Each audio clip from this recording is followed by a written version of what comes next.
a crazy world where it's like some terrorist group in occupying like one of the smallest slivers of territory in the world can nevertheless go and make the entire American university system look bad. And it's like, yeah, that's what Hamas managed to do, is to get Claudine Gay fired.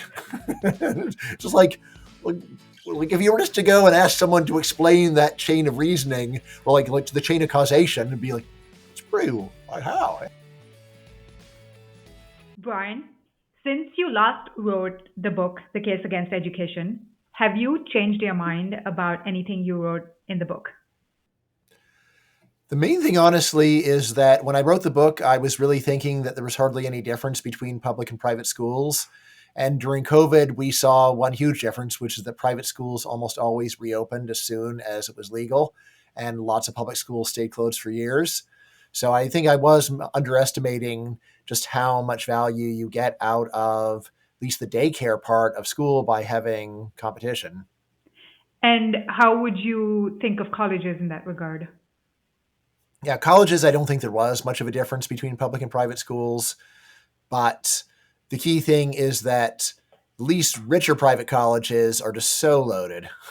They're just so swimming in cash that they just really don't care what anybody thinks. Whereas even a fairly successful private K-12 school, they need those customers.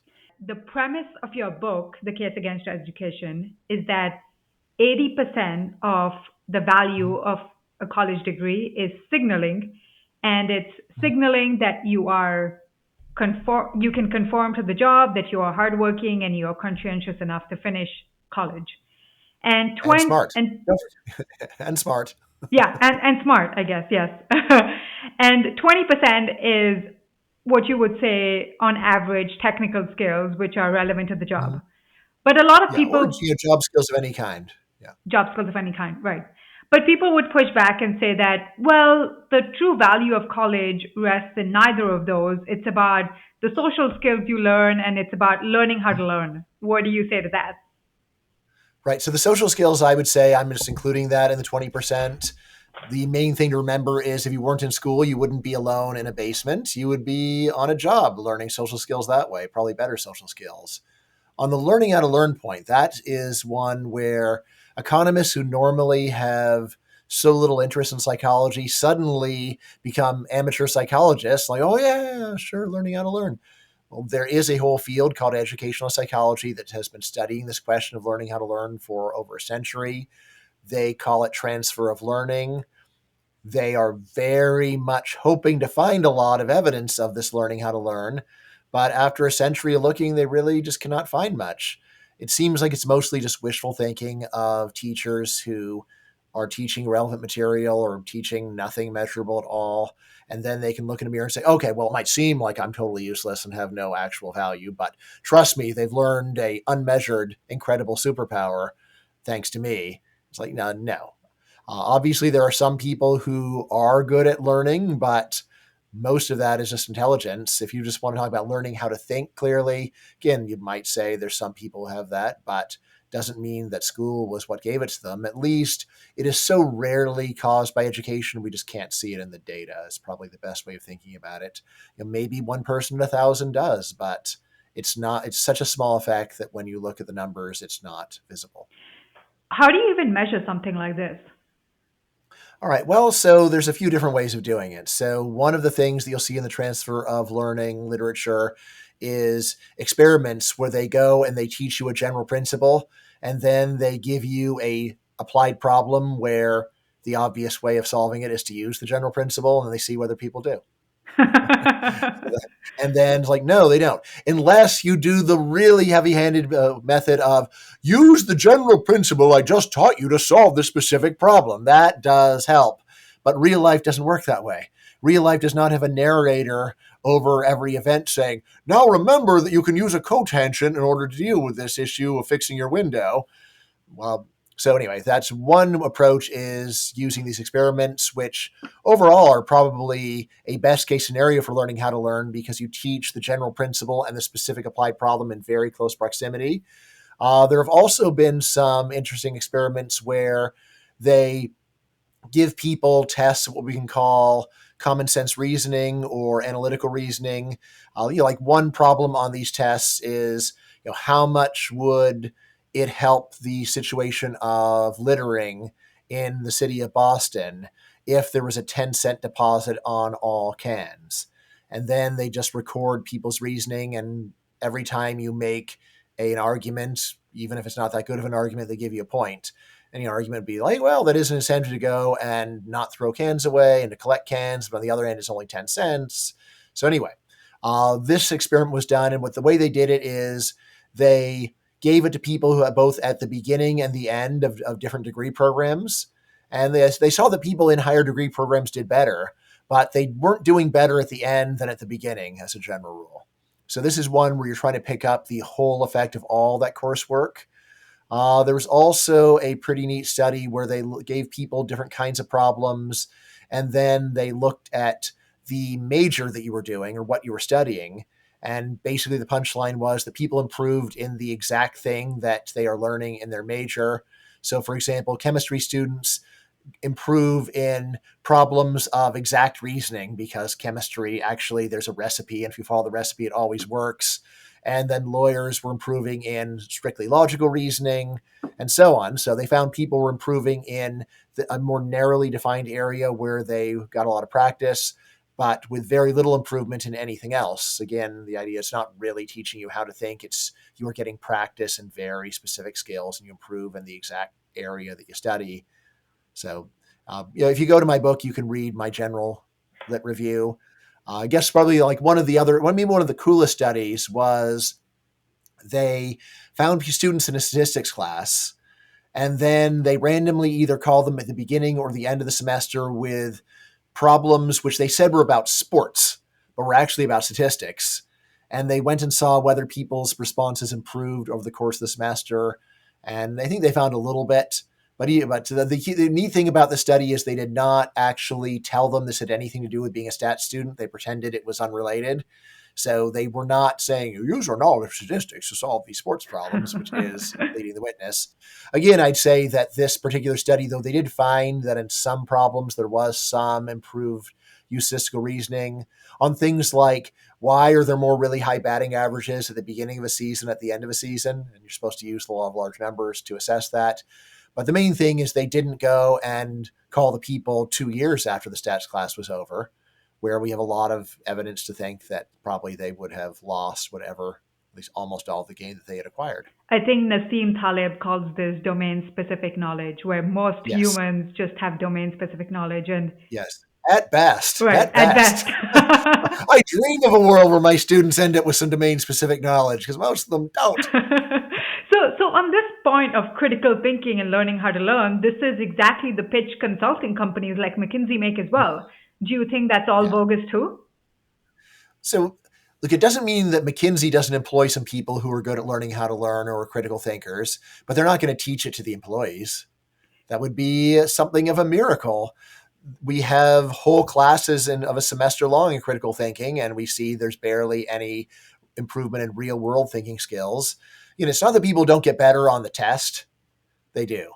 But go and ask them questions a bit different from what were discussed in the class, outside the context of the class, and that's where you just see that there's almost no gain.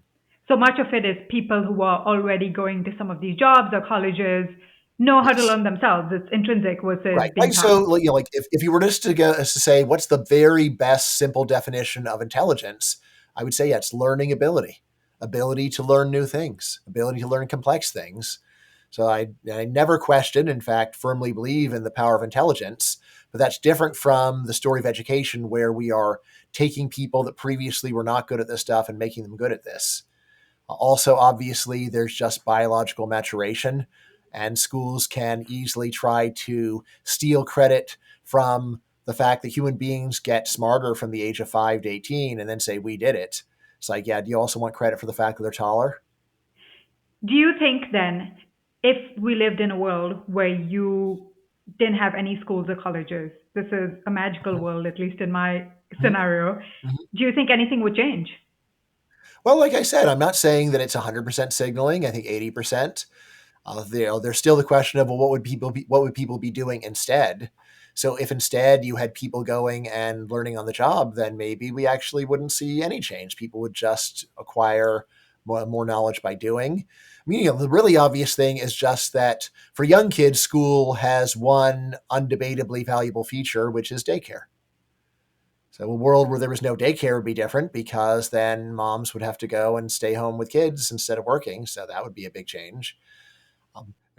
I've often said it would be really nice if we were just more honest about this daycare function so that when we weren't teaching kids useful stuff, we would let them enjoy their childhoods instead of torturing them, which is so much of what we do now. So give a kindergartner, right? Like kindergarten, we have 2 hours of reading and math. And then after that, you can play in the playground. Or if you're a little nerd like little Bryan, you can go to the library and read. All right. But we're not going to keep making you do more and more organized activities for the entire period that your parents are working just to keep you busy. I agree. I think if we were more honest about this daycare point, and Yeah. also if parents think that, okay, the point of school is socialization or social skills, Mhm. then why not let kids just play? Why even Yeah. go make them go through these Yeah. mundane classes? Yeah. In my book, I had this ridiculous quote from some kind of Georgia education official saying that we're getting rid of recess and we're going to replace it with teaching a more useful skill like Oh. gymnastics. It's like how is gymnastics a useful skill? Like, why can't kids have recess?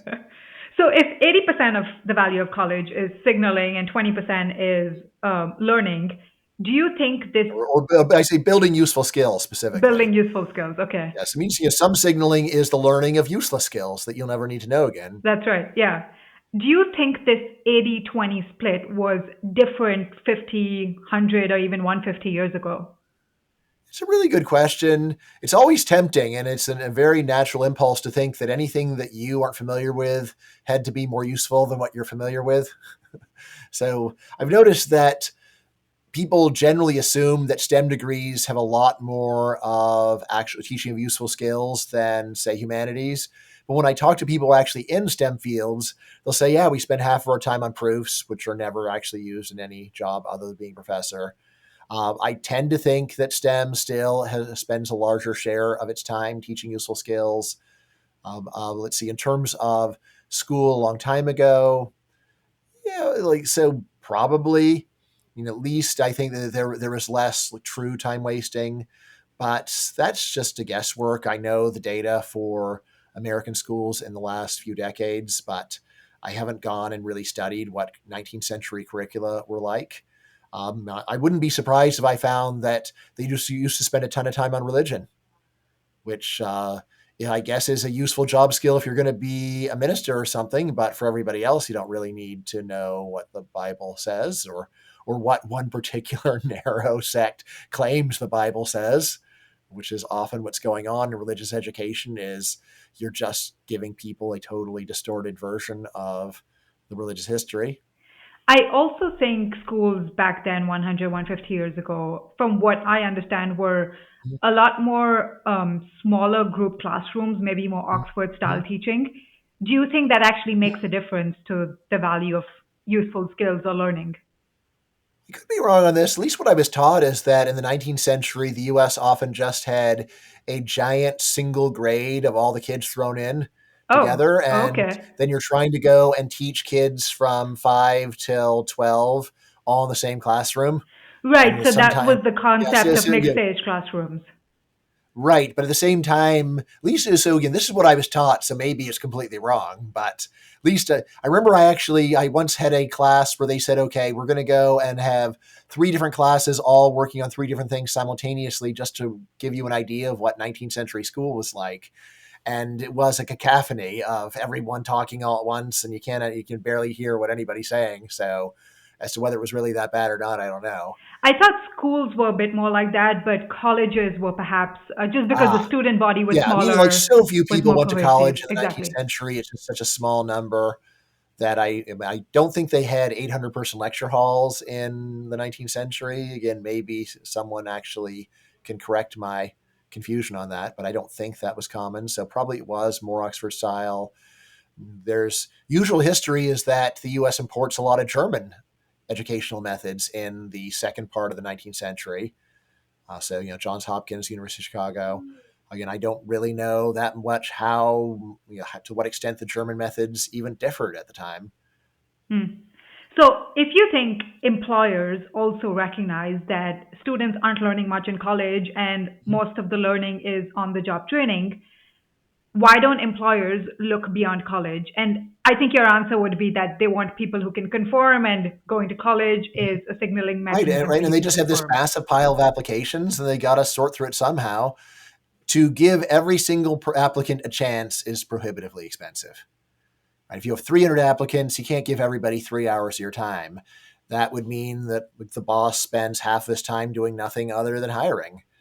So that's not going to work. They've got to thin the herd, and thinning it based upon educational credentials makes a lot of sense, especially in a world where almost everybody that would be good enough to hire has the degree. So, like in a world where there's just a lot of what I call diamonds in the rough of high quality people without the right credentials, then it pays to be more open minded. But if 95% of the people that would be suitable have a degree, it makes sense just to throw away all the ones that don't to save yourself some time. So, filtering mechanism. That's right. Yeah, yeah, yeah. And colleges. So, colleges come under a lot of scrutiny. A lot of people are saying, okay, people Do aren't they? learning much. Wait, do Maybe in colleges my come world. under a lot of scrutiny? I think there are, that It looks to me like it's just one blank check after another. that is actually how people vote with their money. So you're right. You're right there. I think it's just the media that hypes it up. But Yeah. why don't colleges try to improve learning outcomes for students? And if they tried, how do you think they could improve on it? A lot of it is that colleges are just typical crummy nonprofits, and what you do in a nonprofit is just go with the flow. I mean, this is, of course, where you say, well, people in business go with the flow too. Yeah, but in business, there is at least this offsetting thing of if I do something that's going to work really well and make a lot of enemies, I can get rich. Hmm. Yeah, so like I could fire 1,000 people we don't need anymore, and that'll raise the company stock value, and I get 10% of that, and they'll hate me, and I'll feel kind of bad about it, but money's money. So I think that's what's going on in the private sector. Universities are not like that at all. If the university president figures out a great way to save money by hurting some people's feelings, he doesn't want to do it. He has to live with these people, so he doesn't want to go and make waves. Once you got that job, the main thing you want to do is just don't rock the boat. Just stay on top and keep going there. Then think primarily, well, who's going to get mad at me if I do something different? So that's the main thing that university presidents are focused on is just avoiding scandal, mostly internal scandal. If you're a state school, you might also worry a little bit about external scandal, or as Harvard learned, you might want to think a bit about donors. But in the end, if your school is loaded with money, it's all right, fine. We'll lose the donors, and we'll only have $60 billion to play around with. Oh, poor us, right? I think that university presidents, they really are selected to be cowardly people who just want to keep everybody from flipping out at them. I mean, the way that the Harvard and Penn presidents resigned, like maybe they were really under the gun, and they were told either you resign or you be fired. I don't think so. I think if they were steely individuals who would just say, I will let this shit burn down before I resign. So if you want to fire me, we can adjudicate this on the national news. They're not that kind of people. They're the kind of people that go along to get along, and all smiles and laughter. Right? And just like, yeah, everybody, everything's great. So that's, I think, the typical personality there. I have this long running argument with my colleague Tyler Cowen about whether if I was the university president, I could fix anything. And I'm always saying, look, I understand why I'll never be selected, and we agree on this. I won't be selected. But if I were selected, then I could go and make great changes because the system, it really is a dictatorship to a very large degree, not 100%, but even dictatorships aren't 100% dictatorships usually. Remember that. Even kings have to worry a bit about pushback. But I think my ability to go and change things would, in fact, be real high if it was me, because, you know, uh, as you might gather, like at least I think of myself as one of these steely type people who, like, once I'm convinced that something's a good idea, the only way to stop me is with extreme fear. Otherwise, I'll look, like, you're going to be mad at me. Okay, be mad at me, right? But it's like you will be fired for sure. Like, all right, maybe I'll back off in that case. But What otherwise, would you full speed change? ahead. Wow, there's so many things. And partly I would like step one is like quick fact finding mission to figure out what I can get away with, and like really get away with. Uh, but some of the top things that I think would be easier to do. So I would just kill DEI, fire them all right now, today. I just think this is terrible. It is a ridiculous McCarthyite system of political brainwashing and making everybody pretend to agree with a highly controversial and insipid philosophy. I would also think very much about all the departments that I think are fake departments. So all the grievance studies departments, ethnic studies, women's studies, these are not actual fields of research. It is thinly disguised political ideology. And this is very different from saying I'm firing one person for saying something controversial. This is saying it is not suitable for or appropriate for, especially for a state school, to be supporting an indoctrination center. So if we had a center for creation science supported by taxpayers, I'd say like this is not real research. It is very thinly veiled indoctrination. And I'm not punishing anyone for saying the wrong thing. I'm just saying this field is not worthy of our support. So there'd be that. Let's see. Other things, like definitely no test optional stuff, test mandatory. Really, I like in terms of admissions, something that I'm a big fan of is just having a absolutely explicit admissions formula. If you're above this, you get in. If you're below it, you don't. That's it. I'm not that big of a fan of the SAT. Actually, what I'd really like to do is base admission upon AP tests, which I think are much better tests than the SAT. The SAT, look, it does measure intelligence, but along the way, you're just learning a bunch of silly games. It's not the material in the SAT is not really very good. Whereas I'm very impressed with the content of most AP exams. So, I basically, I think I would start roughly with we accept everybody with a sufficient number of fives on AP tests, and probably counting like calculus BC is 3 tests, calculus AB is 2 tests.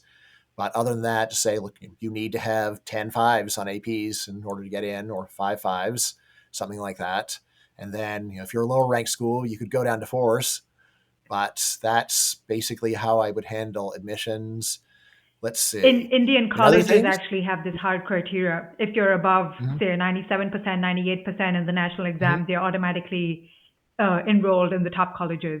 But yes. the So pushback, don't you have affirmative action based upon caste, though? you do have that. So you still Yes. So have that DEI it's not caste just component. 97th percentile. That's right. Yeah. Yeah. But if you are above that Right. threshold and you don't fall within Right. those castes, then you Right. automatically get Uh, admission. so what fraction of the Indian population would be in the special castes that get affirmative action? Oh, I'm not sure, but I think it could be at least, it could be up to 20%. Okay. Well, that's not So that much actually. I could be wrong, but I do, think do, it do could you have any be. do you have any gender-based affirmative action in India? Not that I know of. No. Okay. So Yeah, so you don't have the all whole right. 50-50 male-female split that's going Yes. on in American colleges. Right. Yeah. Yes. But the So pushback they get on that is mhm, that it's so narrow, it's forcing kids to focus on tests yeah. and learn, and there's Yeah. this life Yeah. outside of exams. So why would you have this hard criteria Mhm, based on AP tests? right.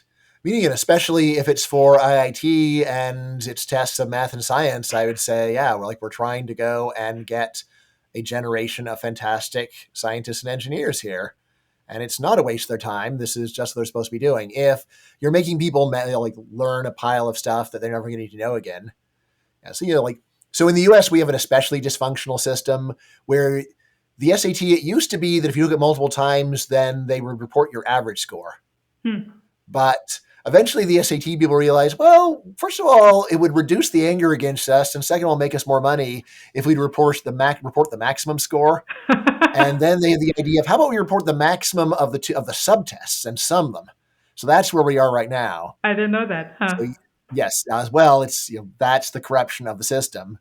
Anyway, so honestly, what happened with my son, so I was homeschooling, is they wound up doing the test like 4 or 5 times, and in order to max things out. Again, the material was so, and it does measure intelligence, but it's insipid material, and would have been better for them to be learning chemistry or something like that with that time. Um, I agree. Plus, it's one of those things Yeah. where you can clearly get better at just test taking. So, Mhm. how much of it is Right. intelligence versus how much of it is Yes. that you're just a good test Right. taker? What I would say is that the very best tests, you really have to master the subject in order to do well in the test. And there is some purely strategic element, but it's not that important.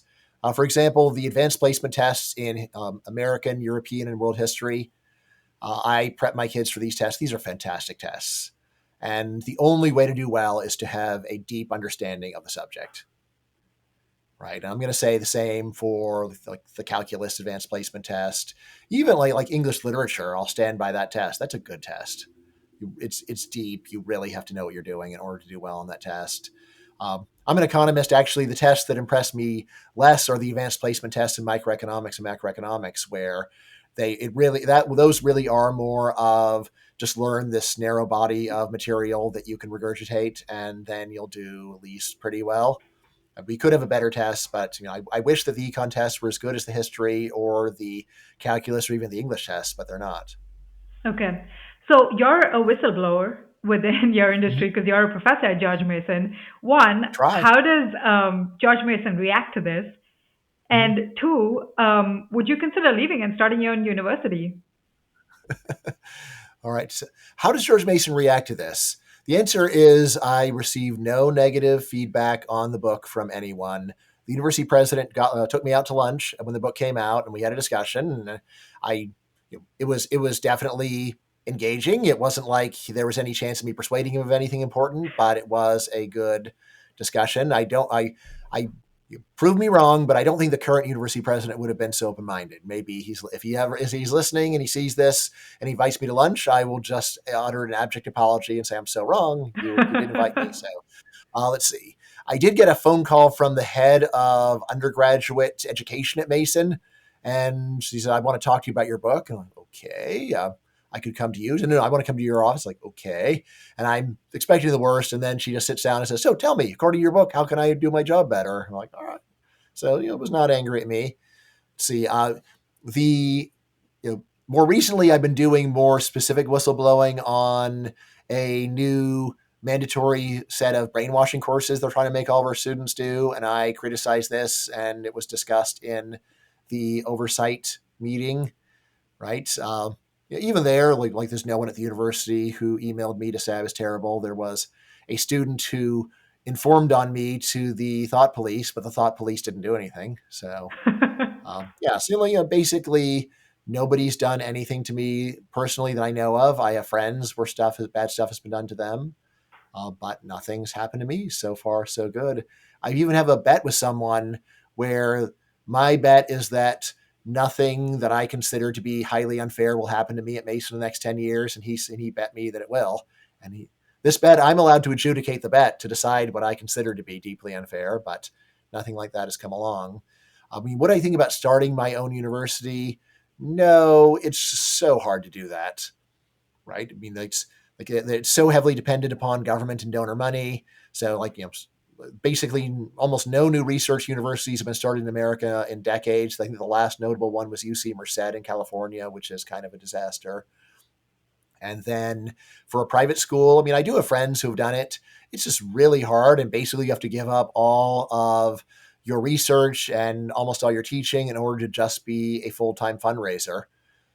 It's not a fun job to have to start one of these things. So, I'm entrepreneurial for a professor. I do a bunch of side projects, but to actually start a university, it's would take over my whole life, and I don't think I'd be especially good at it, honestly. So, the first point, why do you think, and this is good, but why do you think nothing unfair has happened to you because of your Hmm. whistleblowing?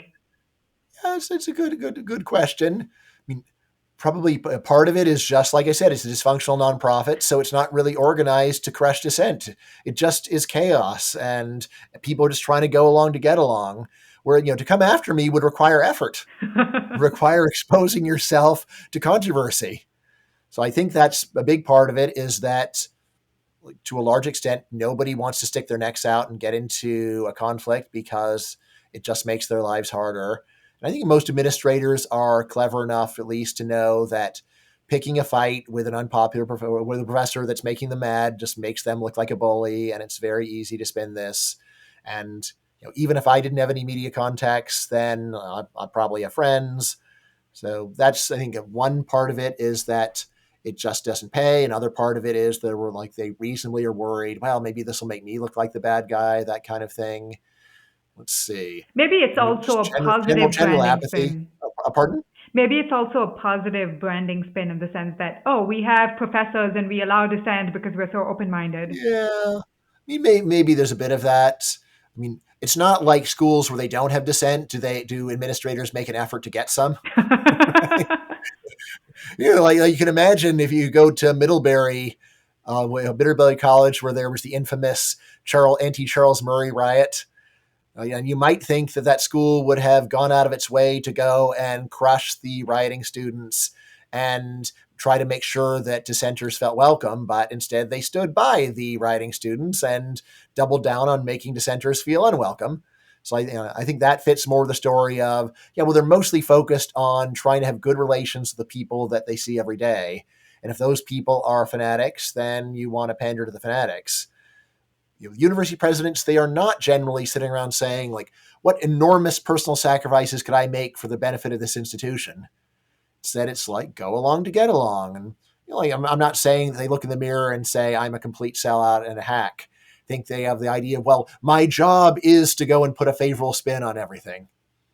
So I don't think that they are really interested in promoting dissent, but if there is dissent, then crushing it at least has this chance to blow up in their faces. So they try to avoid that to some degree. I mean, all of the scandals involving the thought police on U.S. universities, I think basically those are cases where the admins were put in a tough spot between either I go and take the side of some angry protesters that are very close to me, or I take the side of the people that are being persecuted, but there's not that many of them. And I'm like, all right. I mean, I wish the protests hadn't happened and then I wouldn't even have to make the choice. But since they did happen, I'm going to come down on the side on which my bread is buttered. What do you think is the role of prestige in going to college? Well, that's one of the things that is generated by the favorable signal. So places where, with high prestige, it's hard to get in. And the fact that you are able to get in makes employers take an extra look at your application. So I think that's the key thing going on. There's also additional factors like people want to go and make it into the extreme elite, even if that's a long shot. So I mean, probably the main career benefit of going to top schools is not so much that your average salary will be higher. It doesn't seem like there is that much effect, but it does give you the chance to become a superstar. It gives you the chance to become a senator or a Supreme Court justice or something like that. Realistically, it's like, hardly anybody is going to make that. So you can multiply your odds of becoming a Supreme Court justice by 50, and it's still a low probability. But if that's your dream, then that is another reason to go and seek that prestige. I shared with you my essay, which is basically talking about how I think the prestige of universities is going down. It's still pretty high, but I think it's been Yeah. declining, and part of Yeah. that is because you have alternatives that are equally Mhm. prestigious, like the Thiel Fellowship or a lot of these Stanford kids Yeah. dropping Although out. that's an alternative available to what, 20 people per It's year. tiny. It's tiny. You're right. Yeah. So it can't. It's a real small For dent. sure. I But mean, I honestly, think I it's think still I think attacking the prestige of the university, though. yeah, a little bit. I think the biggest hit to the prestige has actually been Hamas. That is so right. Like it's just such a crazy world where it's like some terrorist group in occupying like one of the smallest slivers of territory in the world can nevertheless go and make the entire American university system look bad. And it's like, that's what Hamas managed to do, is to get Claudine Gay fired. Just like if you were just to go and ask someone to explain that chain of reasoning, or like to the chain of causation, and be like, it's pretty, how would that happen? But that's how history works. that North Korea lives under a communist dictatorship because a Serbian with tuberculosis went and killed the Austrian Archduke. And if you know the history, you can say, oh, okay, like I know all the that Serbian kid did it. He put communists on the throne of North Korea, but still, like, it's pretty hard to believe until you see it happen. And it's like, oh yeah, okay, I guess. Well, from one grain of sand sends causes an avalanche. That's such a good point. It's like the butterfly effect, basically. Yeah, like usually like the butterfly effect thing is just someone saying, "Oh, anything's possible." Yeah, not anything's possible, but sometimes a really tiny thing causes a really big thing in a way which is obvious after the fact, but so would sound insane beforehand. So I think like a lot of what happened with Hamas is that most universities, I think, barely had any protests, but the ones that did were high profile and the university handled them poorly. And then they went and humiliated themselves with their own arrogance in front of Congress. And then they got Jewish donors mad, and like a whole bunch of things came together. And yeah, like they did take a big prestige hit. Like, as to whether it is just a big temporary hit or it's one that they actually will permanently be trying to having to live down. I mean, I think the second scenario is more likely. That it could be permanent, especially Yeah, because no. The second scenario is, so sorry. Actually, no, it's the first scenario. it's The more temporary. likely scenario is that eventually the stink of Hamas washes off of Harvard and things go back to normal. But um, it's a bit of a tough call. But Yeah. still, I would bet on the stink washes off. So Tyler Cowen has this book on picking the nonconformist or creative Mm-hmm. talent. Mm-hmm.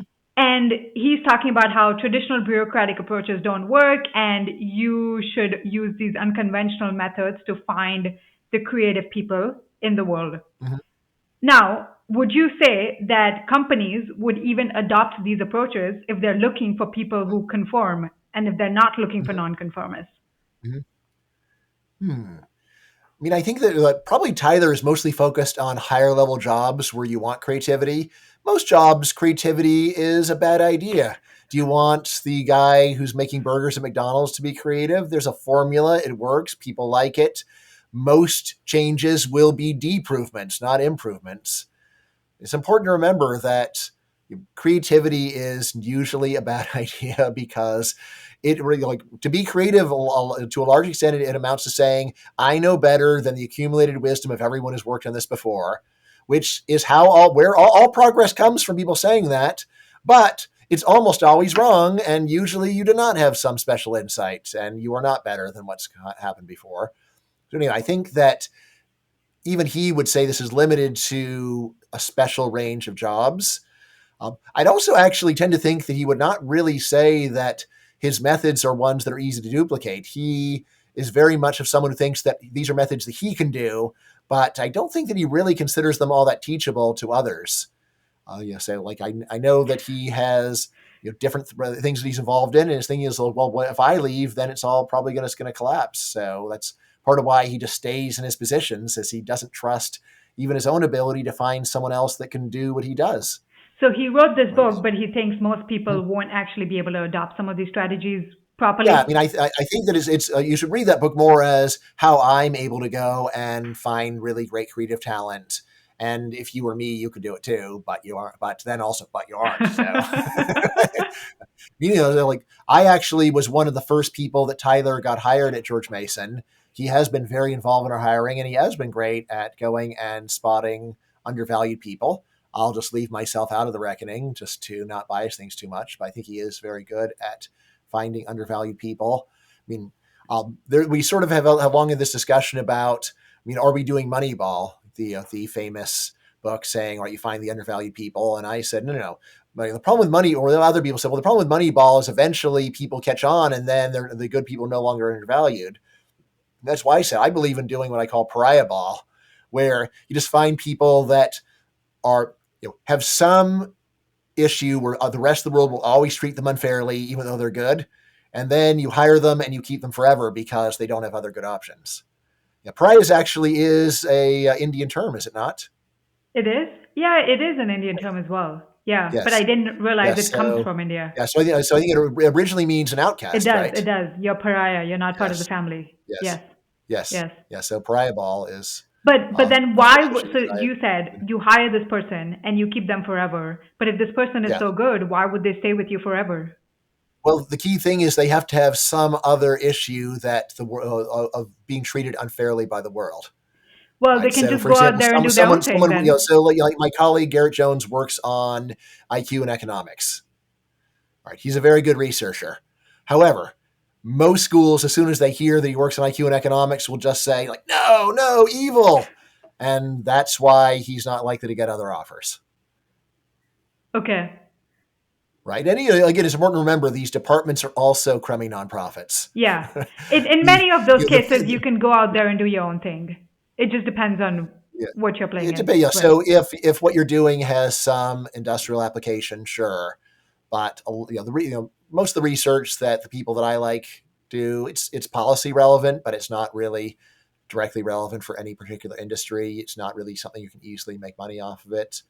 Like if I had an idea that I thought people could make money off of, I'd figure it would have likely already been done. I have a few ideas where I'm going to give them away for free. Like I think the law firms should just kill their summer associate programs and not hire people until they have at least a year of experience somewhere else, and then offer higher salaries.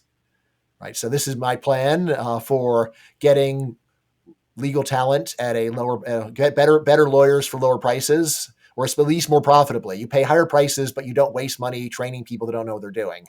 So I have talked to a few partners law firms about this, and then in my mind, they don't have any good reason not to try my idea other than nobody else is doing it. But But some other law if firm any would law have to hire partners are them. listening to this, you can have my idea for free. Just try it and tell me privately how it turned out. So you're saying some other law firm hires them, trains them, and then you hire them later Yeah, on. yeah, that's Yeah. let the other suckers go and hire the Yeah. people that don't know what they're doing, Yeah. and then we shall poach. We will be a pure poaching firm. So finance and investing hedge funds do this. They basically, for most of the time, you have to go through 2 years of investment banking. You get the training there, you go through all the bullshit, and then they hire you so that they don't have to train you. Right. Although you're working somewhere, right? You're working at an investment bank before you go on to Yes. the Yes. investing side of things. Ah, So you're working, I see. yeah, I and see. then you go on to a Right. hedge fund or private Yeah. equity, and Right. you just get off the ground there. Yes. Yeah. So they've done it pretty well. So you say education is a stable waste, and I like the term a Mhm. lot, which is saying that it's a waste, but it's not going to go away. Yeah. Now, This whole bubble idea is just so optimistic. It's like, oh, this whole terrible this system that's lasted 800 years is on the edge of collapse. Yeah, probably not. so what is it? What is one crazy idea you think that would make it collapse? Hmm. Let's see. I mean, if AI actually got so good at sorting people out and it was legally safe to use it, I mean, again, that's pretty hard because I think most of the relevant information is stuff that is just hard. It's just not written down. It's like well, you've got a real. So especially again, it's. I mean, like there's long this been the question: why don't you just give people a standardized test and hire on that? And the issue is, well, what do you think about a person that does great on standardized tests but doesn't want to go to school? And it's like, yeah, they're probably lazy and nonconformists, so they have these offsetting disadvantages. And I do actually have some very good friends who are brilliant and poorly educated. Right? And I love these guys, but I don't want to hire them. Sorry. And that's So because why is that? Because you think they won't conform, or you think they're lazy? yeah, I mean, they've got personality issues. Like they're not they are not team players. Let's just put it that way. I mean, although like what I explained, like the very simplest way to go and make the system work better is just drastically cut government funding to education. Once there is a lot less funding, we've got very good evidence that college attendance does depend on money. It is not the case that people will just spend infinite amounts of money regardless of how much it costs. Government subsidies get more people to go, which is the reason why advocates want them. But if I'm right, then the result of this will not primarily be that we have a less skilled workforce, but rather that we will have credential deflation. It'll be easier to get interviews for high skilled jobs with less education because the whole applicant pool will have fewer signals, and therefore we can move back to a more meritocratic system based upon learning by doing, which is the way things would ideally work. I totally agree with you. I think that's how it used to be before what the Yeah, I mean, it 1970s. was never Before, perfect. yeah. Like the world's never perfect. There's always awful if you have to go and have a Harvard degree to be at a law firm. But nevertheless, there used to be a lot of managers in America who were high school dropouts, not even high school graduates. That's right, exactly. So many of them. Yeah. And maybe, I don't know, maybe the what happens is that the US economy just has to collapse in a really bad way where the debt keeps on building. So it might just take decades. And once the central bank prints all the money and there's a lot of inflation and the currency gets devalued and the US is not the powerhouse anymore, maybe that's what it takes. Mhm. Right. Yeah. I mean, I think that's really remote. U.S. Has, again, other than like a few tax havens and things like that, the U.S. economy is the strongest in the world, has been for all of living memory. So I think that we've got some fantastic fundamentals. And then you should think about the education system as a giant leech on a highly productive system, right? And like for the leech to actually get suck off so much blood that the system collapses, that's got really far down the line, if ever. Why So is yeah, I'm the not. funding so inefficient? Do politicians just don't care and they just keep Mhm. giving money and obviously taxing taxpayers for it? Well, here's the thing: almost all human beings on Earth favor more education spending. Yeah. Just a fact. It just sounds so good. Education. We needed more money for education. This just sounds great to people, and it's really hard to come up with any argument that sounds palatable otherwise. I mean, like now we finally got something. It's like we have more money for those lousy Hamas lovers. All right, and it's like this is not intellectually that great of an argument, and it's like, well, it's not like they're all Hamas lovers. Probably they're more like Hamas neutral, or like Hamas. It's like, well, like they're bad, but you got to understand, like that's. But anyway, the politics is highly demagogic in all countries that I know of, and it's the demagogic arguments that work. But it's just really hard to come up with a good demagogic argument against education because it's that all the demagoguery is packed into being pro-education. So that's a big part of it. I mean, just the way that even though most people have some sense that teachers' unions make things bad for K 12 education, still candidates will very proudly advertise that they are teacher endorsed.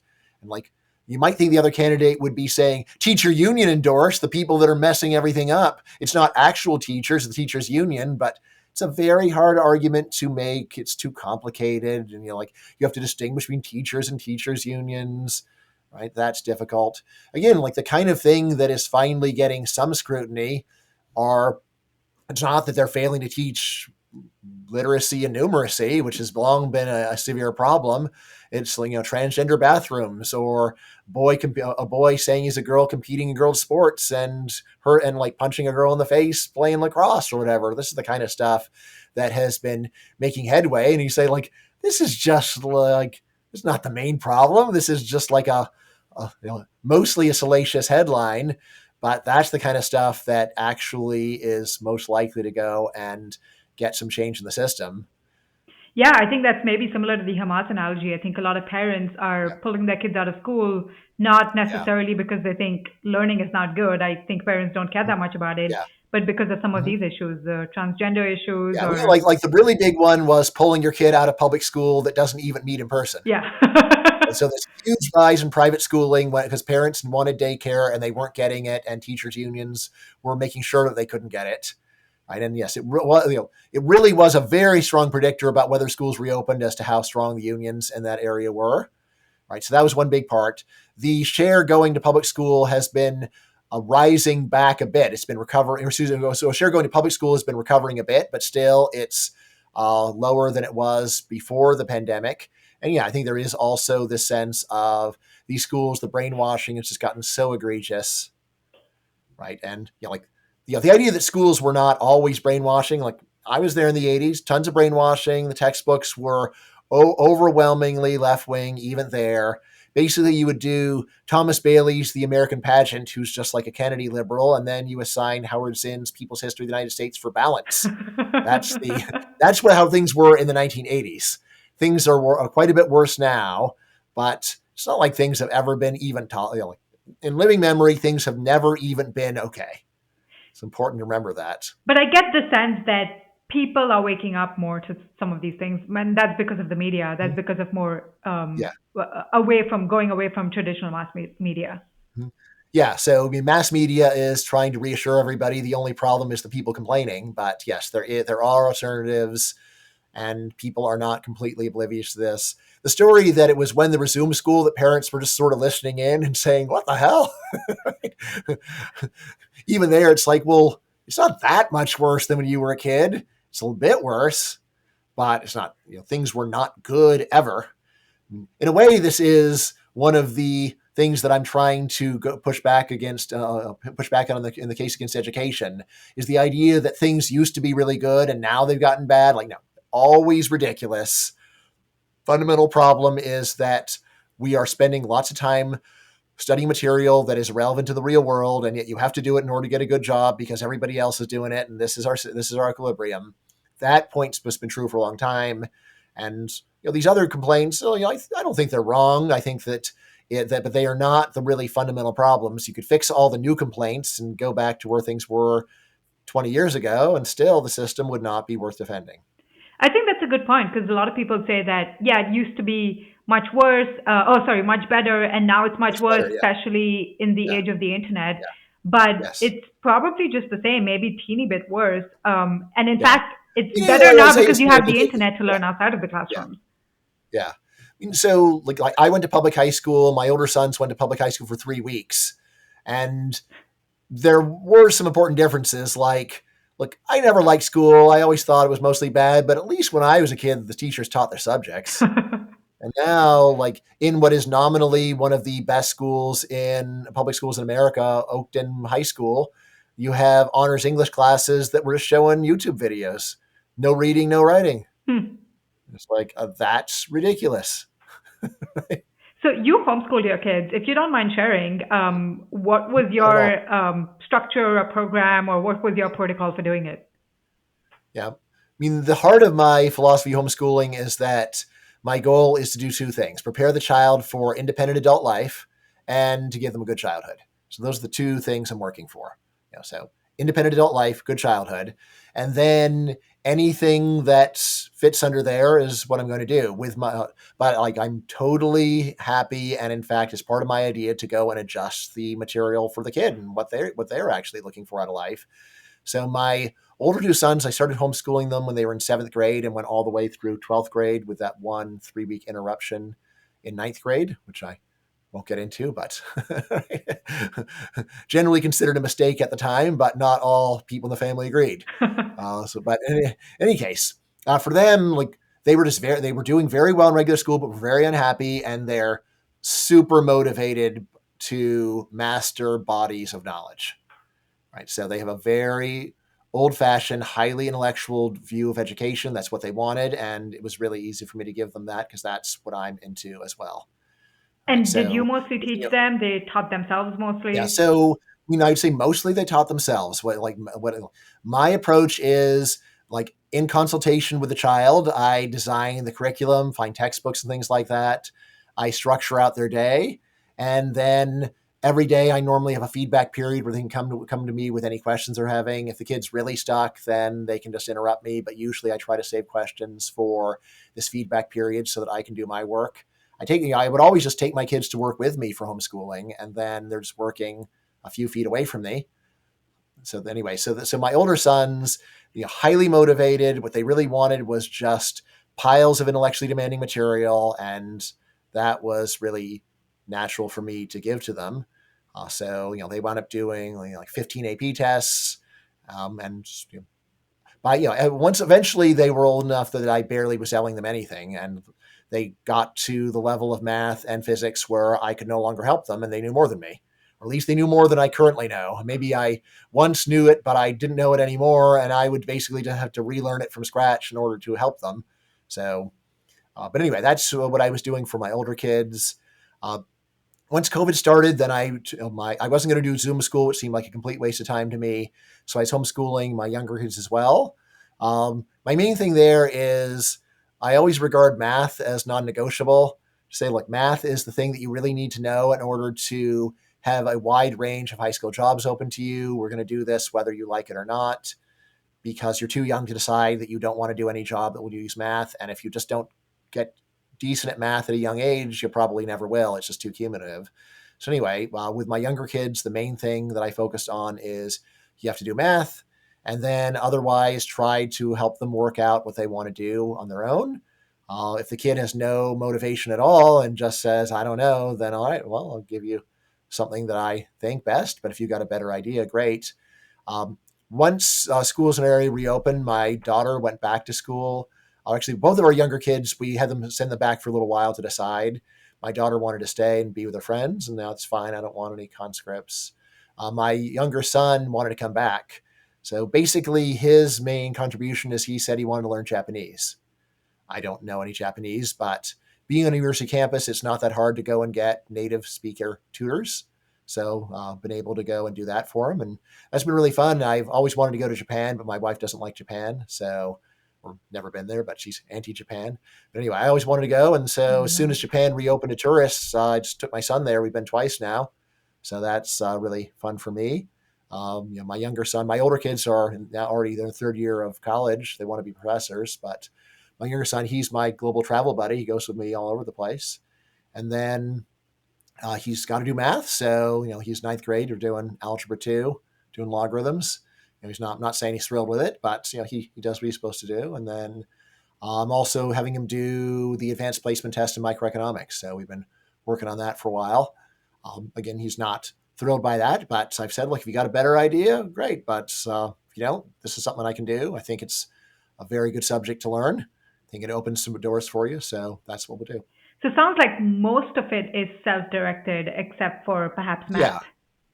Yeah. So I try to get them on the right path, and I've got a schedule. I figure out the curriculum and like what I think is worthwhile, consult with the kid, and then mostly they're just working on their own. The twins had it easy because they could talk to each other, right? My younger son, so, he's alone over there. He's got friends and everything, but I try to be mindful of that. It's just not as easy for him because he doesn't have a peer that he can go and ask questions to. So he's got to come to me. So I guess like the other main thing that I would do is grading essays. Yeah. So like my younger son, he's preparing for the advanced placement microeconomics test. So basically at this point, every day he does an old test and I grade it in front of him and tell him what he could have done to get a perfect score. So we're close to perfect now, but we're not quite perfect. So. And are they making friends with other homeschool kids as well? No, mostly that's friends with kids that they met in regular school, honestly. Oh, okay. So I don't really know personally any other homeschool kids. My older sons, I'll just say, they were poster children for what everybody doesn't like about homeschooling because, they really had no friends their own age. All I can say is, you know what? When they were in public school for kindergarten through 6, they also had no friends their own age. They just never clicked with kids their own age. They want to be with adults. They wanted to be treated like adults. Like they're prematurely very old. I say like at 10, they have maybe the attitudes of a typical 50-year-old, if not a 60-year-old. So old souls. So anyway, they got friends, but a lot of their friends they met through me. They're older people. At college, so there they have made some friends. So I felt good about that. But they sort of had to wait for kids their own age to catch up to their maturity. So your book on the selfish reason to have kids is the premise that if people are worried that parenting is going to be too much work, don't worry so much because parenting styles don't make that much of a difference in the long run. But you were homeschooling your kids and someone else wants to homeschool their kids as well. It just sounds like, parental influence matters. What would you say about that? So here's the thing. The main argument for me for doing it is just to give them a better childhood. And I'm very clear in the book, like there's a lot of things you can do to give your kid a better or worse childhood. Just have a terrible temper and you can give your kid a miserable childhood. That's up to you. In terms of long run results, when I started homeschooling, I did write a piece about this. And the main thing I said there is, all right, so I consider just making my kids a lot happier and with their lives and their childhood to be sufficient reason. And it's something that I like doing. But in terms of the long results, I said, look, here's the main reason why I think that it's at least plausible there will be long run benefits. And that is what I'm doing is so out of the ordinary. So taking 12-year-olds and having them go to an economics department every day and hang out with professors, that is not just like a little different from what most kids get. It's night and day different. So maybe it's so dramatically different that it will actually put them on a totally new course in life. I'm open to that. But at the same time, I'll say that, My older kids, they just had a personality where they were super curious about this stuff. So they live and breathe economics. And my younger son doesn't like it so much, so he doesn't. And that's the kind of thing that my kids' book should make you expect, which is that it's much more about the kid than it is about you. Is there anything else that maybe you'd want to discuss about education before we Well, head let's out? see. May 1st, I've got a brand new book coming Oh, out wow. called Build Baby Build. This is the science and ethics of housing regulation, pretty far afield from education. But the heart of this book is to say that governments around the world, including in India, by the way, are strangling the housing industry out of a list of bizarre, ridiculous arguments. And the result of this strangulation is that they have drastically increased the price of housing What's the regulation? with a long list. Pardon? What's the regulation? Why are governments doing this? Okay, Or so what are the right, governments so doing? so in the United States, we've here's this is the main list. We've got a bunch of regulations against building tall buildings, a bunch of regulations against multifamily housing, apartments, townhomes, a bunch of regulations saying you can only put single family homes in areas, a bunch of regulations saying that you have to use a lot of land per house. Other regulations saying that you have to give lots of parking spaces, which can be very expensive. In India, you've got these very strict rules about the height of the building relative to the footprint of the building. Oh, okay. Yes. So, which I understand are national rules, and then you've got all, but anyway, like if you want to build anything notable in India, you can either do it illegally and live under the constant threat of having your building torn down, or you can do it legally, which might mean 20 years of bureaucracy, and in the end, you can't even get the answer is still no, right? Which is ridiculous in the United States, but in India, where by the American measure, you probably have hundreds of millions of homeless people, Hmm. because our measure includes anyone that just doesn't have any permanent residence. Right. So even if you're couch surfing, the U.S. counts you as homeless. But anyway, if you've got lots of people sleeping on the streets, to go and treat the housing industry as if it's the enemy, as if developers are criminals, is so insane. And yet, it's very normal, and it's not just rich countries. Right. So like the actual mix in Europe, it's a lot more about historic preservation. Although even in the U.S., New York City literally has historic parking garages that you are not allowed to modify. It's that insane. All right. So this is something And I do think about a lot as well, though. Why do governments do this? Why do they have these zoning yeah. regulations and housing regulations? Because you're right, it Well, makes no sense to me either. Well, so look, here's the reason. Most people believe that it would be a disaster if we didn't have the regulation. What would happen if you could just build skyscrapers? Then people would build tons of skyscrapers and block light, and it would just be a giant eyesore, it'd be awful. Like, why is he can't build multifamily housing? Oh, there'd be too many people, there'd be parking, there'd be traffic. Oh, that's terrible. And all right, so we can't do that. Why do you have to have a lot of land for every house? Well, like it would be very unaesthetic if you just squeeze all these houses together, and then again, like it would be a big problem because there would be traffic and parking and be cutting down trees. And then again, why do we have parking regulations? Well, obviously because we can't have everybody parking, and that's terrible. And so all these regulations, they exist. They're on the books because someone is afraid. And yeah, an historic regulation, like they're just going to tear down, all of beautiful downtown Prague will be bulldozed to go and put up horrible brutalist skyscrapers or whatever. All right. So anyway, this is the stuff that people have in their minds. Uh, what I say in the book is some of these complaints are not wrong, but the regulation is just a ridiculously expensive way of handling them. So that's what I say about traffic and parking. Look, the sensible way to handle traffic and parking is to charge higher prices for traffic and for parking, especially during peak times.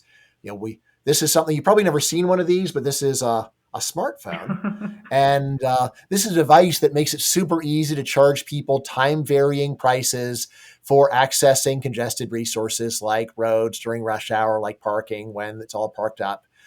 This is a much better way of handling problems with traffic and parking than just saying you can't build anything. And yet, people don't like tolls. They don't like parking fees. Like there's this cult of it should be free. It's like, well, wouldn't it be better if housing was cheap and you had to pay a bit more for parking and driving? Wouldn't that make a lot more sense and have this salutary effect of meaning that you could always drive the speed limit? You can always find parking if the price varies with the level of congestion. But people just do not like this stuff. They're very resentful of it. So that's one thing going on. That's one thing going on, is that there are some genuine problems with allowing development, but there's way better solutions than just restricting construction. And then a lot of the other problems I say are just fake problems, where at least the idea like it's just terrible to go and have a lot of people move into this area. It's like, look, there are some downsides and there are some upsides. You're talking all about the downsides of, all right, so there's fewer trees. How about the upside of there's more kids around that your kids could just walk and go and play with? All right. How about the upside of if you have more people in the area, then it's more likely that it'll be possible for Costco to open up a store near you, and then you'll be able to enjoy the benefits of convenient shopping. So now again, you say, all right, fine. So there's benefits of construction, there's cost of construction. The main thing I say here is we actually have very strong evidence that most human beings regard the net effect of population density as positive, regardless of their words. How do we know? Well, we know because people will pay a very large upcharge to live in New York City compared to, say, living in the middle of nowhere. If you live out in rural Kansas, I don't know if your viewers know about Kansas, but anyway, it's, like, I don't know what the Indian equivalent of Kansas would be, but, or maybe you don't have one because your population density is higher, but some like really low density area of the country, if you go there, you won't have any problems associated with population, but you also won't have any of the benefits of population. It's real cheap to live out there because hardly anybody wants to do it. Even with telework, people don't want to do it. Instead, people rather live in New York City, endure all the negatives, but also get all the positives, and then complain about how terrible it is while paying 5 times the rent that they'd be paying for a much bigger place out out in Kansas. Also, why not just let the free market do its thing? If people want to live Yeah. in New York City or and pay higher prices, or if people want skyscrapers instead of these historical buildings, then Yeah. who is the government or regulation to stop people from having it? Yes, we're the people, and we don't like that kind of talk, that kind of treasonous, anti-democratic talk of saying that it should be the market that decides. Like, as to what people really think, well, a big part of it is just extreme economic illiteracy. So we've got some very good survey results showing that most Americans just deny that building more housing will cause prices to go down. They're that crazy. There's like, no, it won't. Those greedy fat cats will just keep charging an arm and a leg, and there won't be any difference. I was like, yeah, But you how could can that see that possibly be? That's easily in, like, crazy. say, Florida or just Texas, Yeah, where building is look, so much easier. people who are angry about developers are not do not want to go with you on your mental tour of Florida. They want to sit there complaining about how terrible everything is and catastrophizing. They want to catastrophize, where they sit around saying, "What could go wrong? We deregulate Budapest. They could go and destroy everything that people like about the city." Yeah, or maybe they just build a lot of nice new stuff and people enjoy it. Maybe that. Well, okay, that's exciting. I'm definitely excited to pick up that book Yep. as well. And Yep. I Oh, happy will, happy to come back on and talk about that one. yeah, that would be fantastic. And I will link to your website and all All your right. books as Thank you. well, so people can find All right. it. All right. Really appreciate Well, it. thank you so much, Brian. This has been Okay. wonderful. Thank you. Thank you very much.